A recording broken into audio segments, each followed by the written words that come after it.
नमस्कार, आपका पसंदीदा शो घंटी बजाओ लेकर हाजिर हूं मैं शोभना यादव। कोरोना की पहली और दूसरी लहर में मचे हाहाकार के बीच देश के डॉक्टर्स को भगवान का दर्जा दिया गया, उन पर फूल बरसाए गए।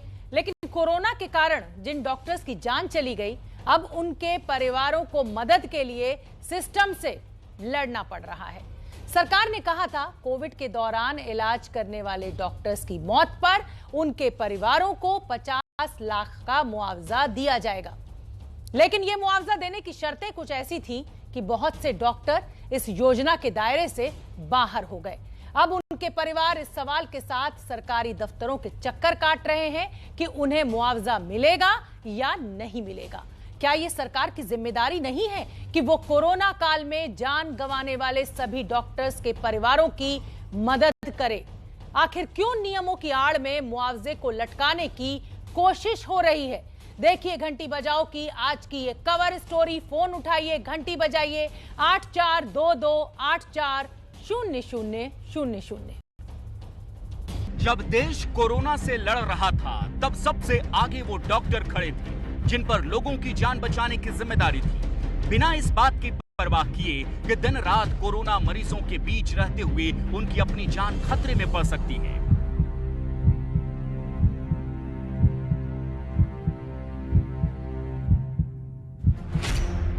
जाने माने यूरोलॉजिस्ट डॉक्टर एसएल तोलानी भी उस दौरान लगातार मरीजों को देख रहे थे और तभी वो संक्रमित हो गए। कोरोना संक्रमण से उनके फेफड़े बुरी तरह प्रभावित हुए।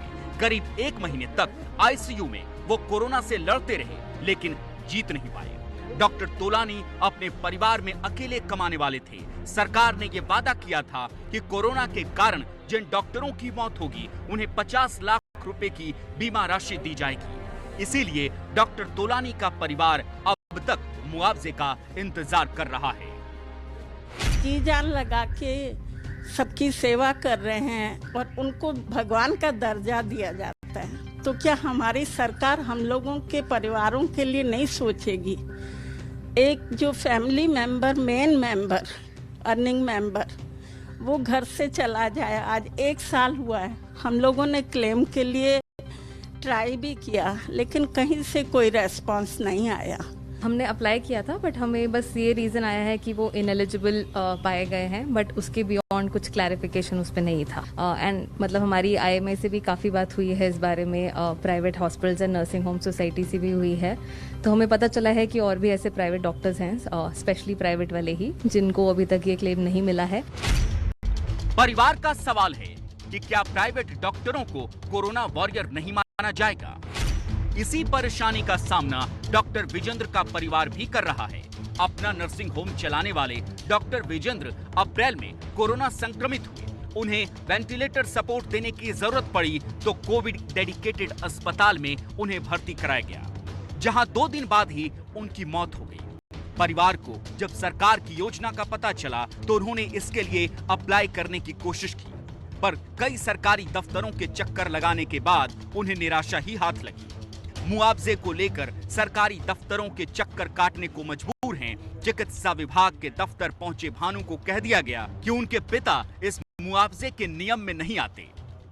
सीएमएचओ ऑफिस गए थे, तो डॉक्टर साहब का बच्चा है, उसको मैंने भेजा कि आप जाइए सीएमएचओ ऑफिस में और वहाँ मालूम करिए कि इस तरह की कोई कंपनसेशन स्कीम है या नहीं है। तो वो गए और उन्होंने मालूम करा तो उनको कहा गया कि साहब आपको अप्लाई करना पड़ेगा। प्रेस्क्राइब फॉर्म तो कोई नहीं है, लेकिन आपको अप्लाई करना पड़ेगा डॉक्टर साहब की पूरी डिटेल्स देते हुए। लेकिन ये जो स्कीम है, ये सिर्फ जो कोविड डेडिकेटेड डॉक्टर्स हैं या फ्रंटलाइन वॉरियर्स हैं, जिनका के नाम उनकी लिस्ट में है, सिर्फ उन्हीं के लिए है। कोरोना के कारण अपनी पत्नी डॉक्टर मीनाक्षी को खोने वाले डॉक्टर विनय का कहना है कि अगर सरकार मुआवजा देने में प्राइवेट और सरकारी डॉक्टरों के बीच इस तरह का भेदभाव कर रही है तो इसे संवेदनहीनता ही माना जाएगा। मैं चाहूंगा कि थोड़ा सा संवेदनशील हुए, चाहे वो डॉक्टर हो चाहे आम जनता हो।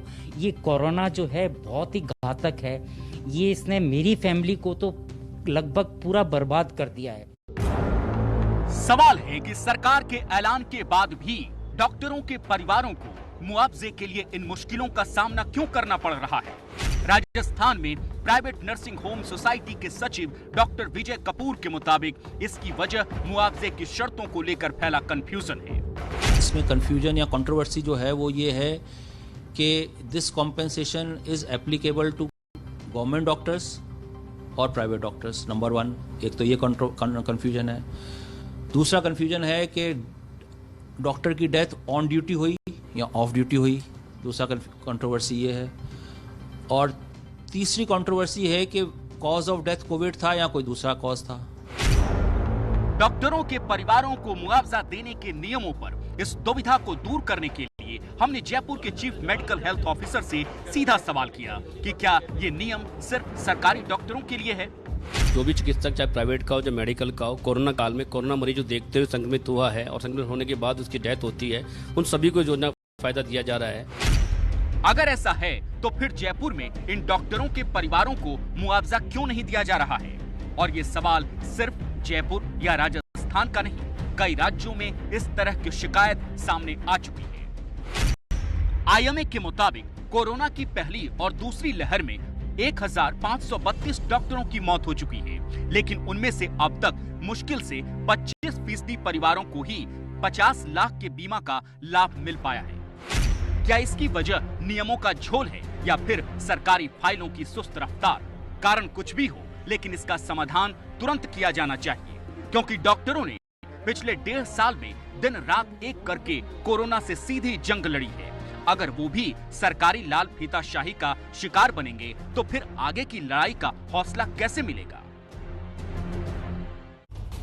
यहाँ बात सिर्फ डॉक्टर्स की नहीं है, आम लोगों के साथ भी ऐसा ही धोखा हो रहा है।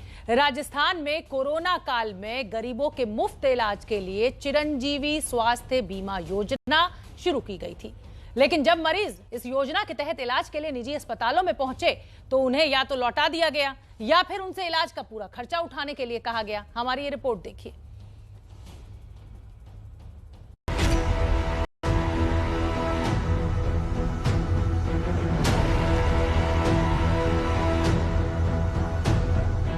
राजस्थान के हर परिवार के लिए 5 लाख रुपए तक के मुफ्त इलाज का वादा गहलोत सरकार ने किया तो बहुत जोर शोर से था, लेकिन सिर्फ 2.5 महीने में ही सरकार की ये योजना दम तोड़ती नजर आ रही है। जो कोरोना का मरीज है सरकारी अस्पताल में उसका इलाज फ्री होता है, दवाएं 40-40 हजार इंजेक्शन लगते हैं वहाँ पर, वो सब फ्री है यहाँ पे राजस्थान के अंदर। चिरंजीवी योजना का सच ये है कि मुफ्त के नाम पर लोगों को लाखों का चूना लग रहा है।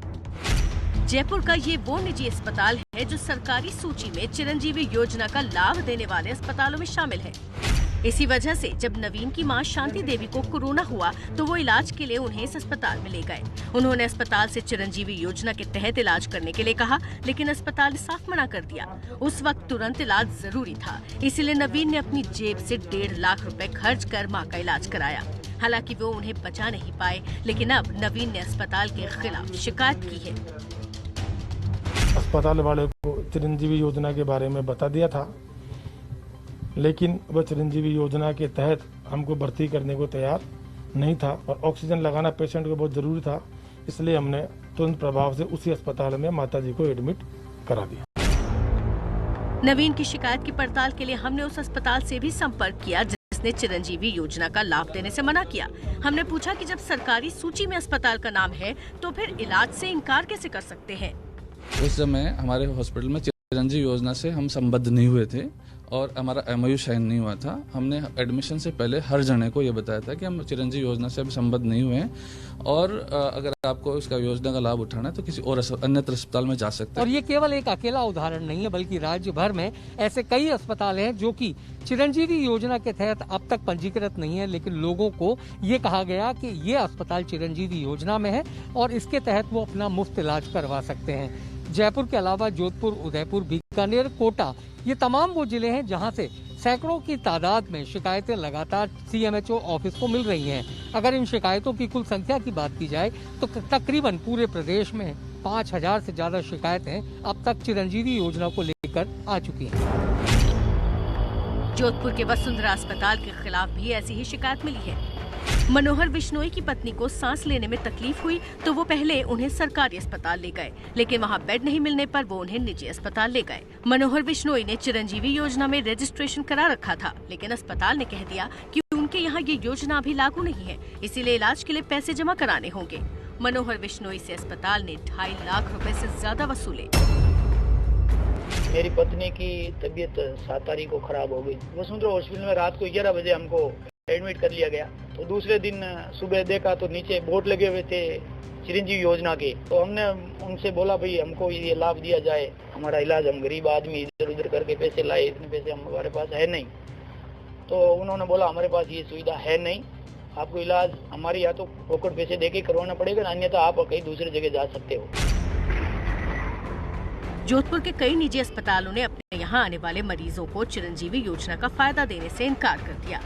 नाज़नीन अपने भाई को फ्रैक्चर होने पर बोन एंड जॉइंट अस्पताल लेकर पहुंची। अस्पताल ने कहा बिना पैसे जमा कराए इलाज नहीं होगा। जो रजिस्टर्ड हॉस्पिटल थे, मैं like bone and joint, Shri Ram, Vasundhara, Raj hospital, Mai Khadija, सबने कुछ न कुछ मतलब बहाने बनाकर मना ही करा कि पे करके करवाओगे तो वो हो जाएगा, अदरवाइज हम लोग नहीं करेंगे। यहाँ पर भी जिस भी तरीके से इसमें समस्या का जो समाधान है, चाहे उसमें पैसे रिफंड कराना हो या अन्य किसी प्रार्थी की जो समस्या है, वो समस्याओं को इसमें लगातार निपटाया जा रहा है। सिर्फ जोधपुर नहीं, पूरे राजस्थान में चिरंजीवी योजना को लेकर निजी अस्पतालों के खिलाफ शिकायत आ रही है, जिसके बाद राजस्थान सरकार ने अस्पतालों को पैसा वापस करने के लिए कहा है और दावा किया है कि ऐसी हर शिकायत का निपटारा किया जाएगा। लगभग 791 शिकायतें हमें प्राप्त हुई हैं जयपुर जिले से, जिनका निस्तारण करने की प्रक्रिया जारी है। इसके तहत 3 अस्पतालों द्वारा उनको पैसा लौटाया जा चुका है, अन्य की प्रक्रिया जारी है। यदि वो पैसा वापस नहीं देंगे तो हमारी DGRC जो हमारी कमेटी होती है, उसके अंदर निर्णय लेके उनके कानूनी कार्रवाई करते हुए उनसे पैसा वापस लौटाया जाएगा। चिरंजीवी योजना की शुरुआत इसी साल मई के महीने में हुई है। राज्य के कुल 756 सरकारी और 433 निजी अस्पतालों में इस योजना का लाभ मिलने का दावा किया जा रहा है, लेकिन निजी अस्पतालों की मनमानी और योजना को लागू करने में सरकारी स्तर पर हुई गड़बड़ी के कारण लोगों को योजना का फायदा नहीं मिल पा रहा। हम आपको तस्वीरें दिखाते हैं। ये तस्वीरें पटियाला की हैं, जहां आज बिजली विभाग के कर्मचारियों ने अपनी नौकरी पक्की किए जाने की मांग को लेकर प्रदर्शन किया, लेकिन बजाय उनकी मांग सुनने के उन पर लाठियां बरसा दी गई। दरअसल प्रदर्शनकारी पंजाब के मुख्यमंत्री कैप्टन अमरिंदर सिंह के घर की तरफ बढ़ रहे थे, जब पुलिस ने उन्हें रोका और फिर आगे बढ़ने से रोकने के लिए उन पर लाठियां चलाई। इसी लाठीचार्ज में कई प्रदर्शनकारी जख्मी हुए। बिजली विभाग के कर्मचारी लंबे समय से रेगुलर किए जाने की मांग कर रहे हैं। अब सवाल यह है कि घर घर नौकरी का वादा करने वाली कैप्टन सरकार पहले से काम कर रहे कर्मचारियों को पक्की नौकरी देने से क्यों कतरा रही है? ये आवाजें इन तस्वीरों की हम आपको नहीं सुनवा पा रहे हैं। इसमें आपत्तिजनक भाषा का इस्तेमाल करते हुए सुनाई दे रहा है, लेकिन ये तस्वीरें देखकर आप अंदाजा लगाइए कि कैप्टन साहब की पुलिस किस तरह से लाठियां भाज रही है और लोगों को परेशान कर रही है। कि इमरजेंसी लैंडिंग करानी पड़ी है। मौके पर सेना के पहुंच गए हैं। इमरजेंसी लैंडिंग के कारणों का हालांकि अभी पता नहीं चल सका है। हेलीकॉप्टर ने मामून कैंट से उड़ान भरी थी। इमरजेंसी लैंडिंग के बाद हेलीकॉप्टर का पायलट सुरक्षित है। सेना के बड़े अधिकारी मौके पर पहुंचे। क्या वजह रही इमरजेंसी लैंडिंग की, इसका हालांकि अभी सेना की तरफ से खुलासा नहीं किया गया है।